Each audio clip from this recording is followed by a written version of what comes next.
So much of a voyeur this time because we're actually starting the video before you started working on it.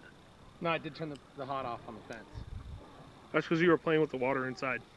And No. 6.4 joules doesn't feel good. 6.7. Oh, 7. So we're to the point where we've got people, littles, wanting to collect eggs and get helpful. So we've actually built a gate. You kind of saw that process.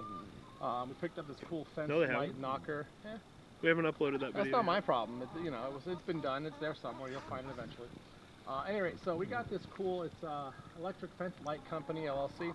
This light, and when we got it, we're super stoked about it. It has a knocker, big old flash to see it from everywhere. In shipping, the bulb got broken, so I called up the company, and the owner answered the phone. Nice guy, really like him. And right away they sent us out a replacement bulb. So we're gonna replacement unit as the light bulbs. I'll show you here. They are custom, handmade each, is what I was told, but they're hardwired in because of how durable they are. Well, you can see here, the shipper was not good to him, so the downside is we get to swap this whole unit out. So anyway, we're going to pop it out, see if we can get the replacement, the bulb's intact, working and operating. We've got the proper grounding rod in place, and wires all strung, hooked up to the fence, and we're going to just kind of undo this and put it back up and go from there. So here we go.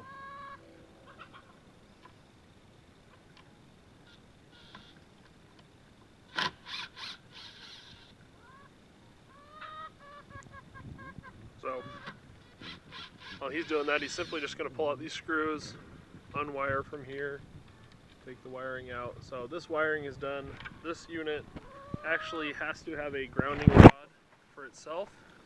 So we've got wires coming down. We actually want to replace, this is our ground line, the bare wire here. Not going to touch it because we should be unhooked. But chicken. so the insulated is the hot coming from our latch here, which when this is on, I'm not going to do it because he's playing with it. When this is connected, we're hot to the fence. When it's not, we have no power. When we come down, we actually have a... whose idea was to use these giant staples? What was it, 3.5 inch or a 3.5 foot grounding rod? 4 foot? 5 foot. Okay, 5 foot grounding rod. Obviously, it's 4 feet in the ground there. Whose idea was to use these giant freaking staples? It was mine. You're a jerk. Yeah, well, I didn't think we'd have to completely it's a little take overkill. out the whole thing. I thought we'd just be able to go with it, so. Famous last word, doesn't it? It'll be fine! So where's our grounding here? Our ground trace in here. Don't worry, Sure we can find something to do with that. I gotta send it back to him. He wants to see how it failed. Oh, okay. So.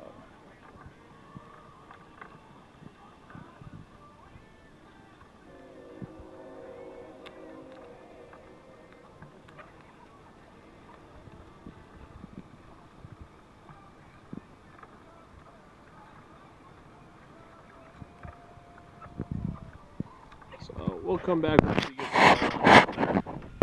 Okay, so we roughly wired this in here. Real quick. Real quick. Right, if this works. Oh, we're getting a light and a knock. Yeah. Not the brightest light where we're at right now, but.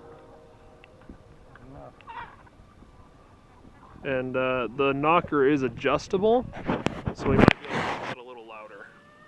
Because I watched a couple videos on this specific one, a couple reviews of this one, and we don't live in a bubble. The light itself is a lot brighter at night, and the knocker, they were probably 15-20 feet away and could still hear it, so it was properly adjusted and all that fun stuff. So we'll mess with this one and wire it in, and we'll be good. So we're using a product here called liquid tape. Yep. Once Steve can get it open. I personally have never actually worked with this stuff, so Steve will have to tell you about it. I've used it a couple times on weird stuff like this. I have a really long electrical cord for lamps, red lamps for the animals, and I had a couple wear spots in it, so I've used it on that application. Really good success. As reinsulating the wire goes. Yeah, not OSHA approved, I'm sure. I just want to put a little corrosion resistance here. So we'll see. I do have loose fears that it might interfere with the conductivity on this a little bit, but we're gonna see. It's not actually the fence, so if it does, we can always peel it off and start over. Yeah, it's not hard to clean off. It works good. But also, it can help in some of your wires from getting moisture down your wire here, so you don't corrode the wire inside of its casing. Yeah. So we'll see. It's still not. Yeah, still not. Still knocks. Can't really see it here. Maybe we'll do an update video later as we use it for a while, but yeah, it does have a light.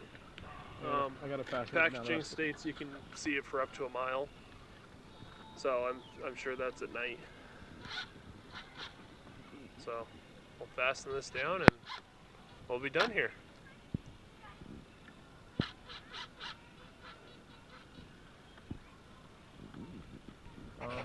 My only comment is, I think people maybe expecting a much louder clack.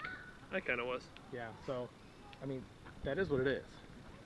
So it's just kind of a cool tool. We'll see.